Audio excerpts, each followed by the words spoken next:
Detective Harding leaned forward, the cheap fluorescent light reflecting harshly off his glasses. Across the small, sterile interrogation room, Arthur Reeves sat rigidly, his hands clasped tightly in his lap.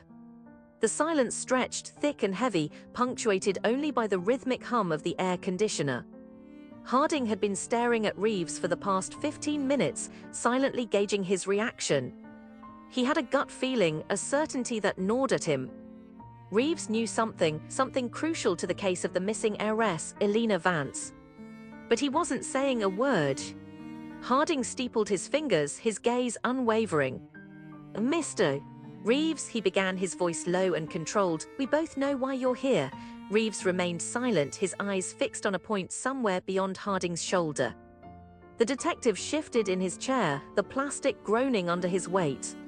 He needed a breakthrough, something, anything, to crack this impenetrable facade. Elena Vance disappeared 3 weeks ago. Her car was found abandoned near the old mill, Harding continued, watching Reeves closely for any flicker of emotion. Reeves didn't flinch.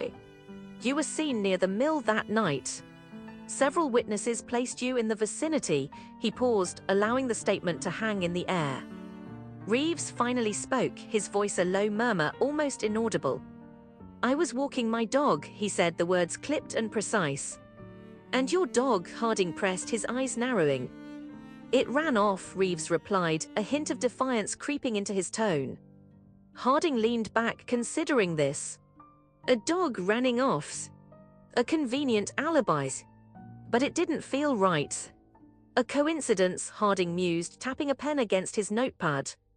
A most unfortunate coincidence. He shifted his weight, the plastic groaning again. "We found traces of Elena's perfume in your car, Mr. Reeves." "Care to explain that?" Reeves' eyes flickered, a barely perceptible movement that Harding didn't miss.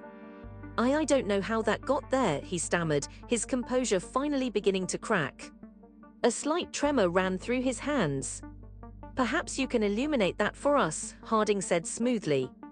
The tension in the room was palpable, thick enough to cut with a knife. He continued, "We also found a receipt for a shovel from a hardware store that's close to where the car was abandoned." "Why did you need a shovel?" Reeves swallowed hard, his eyes darting around the room, seeking an escape, a way out of this tightening net. He opened his mouth to speak, then closed it again. Harding watched, patient, relentless. "It's for my garden," Reeves finally mumbled, his voice barely a whisper. "The gardens?" In the middle of November, Harding raised an eyebrow skeptically. The silence returned, this time heavier, more charged with unspoken accusations.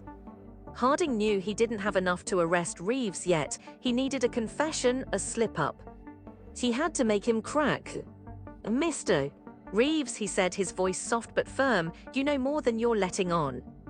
Tell me what you know, and maybe, just maybe, you can save yourself some time." He paused, letting the weight of his words sink in. Reeves looked away, his gaze settling on the floor. His shoulders slumped slightly, the tension draining away.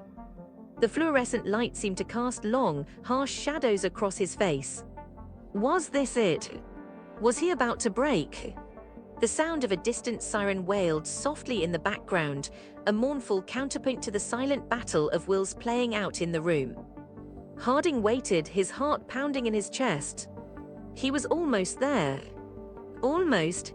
The air grew thick and heavy. The silence stretched out, tense and expectant. He watched as Reeves, knuckles turned white, clinging to the armrests of the chair. Harding knew he only had to wait. He knew Reeves would break eventually, would finally confess to what he had done. He just had to wait for that moment of weakness. He watched Reeves. He waited.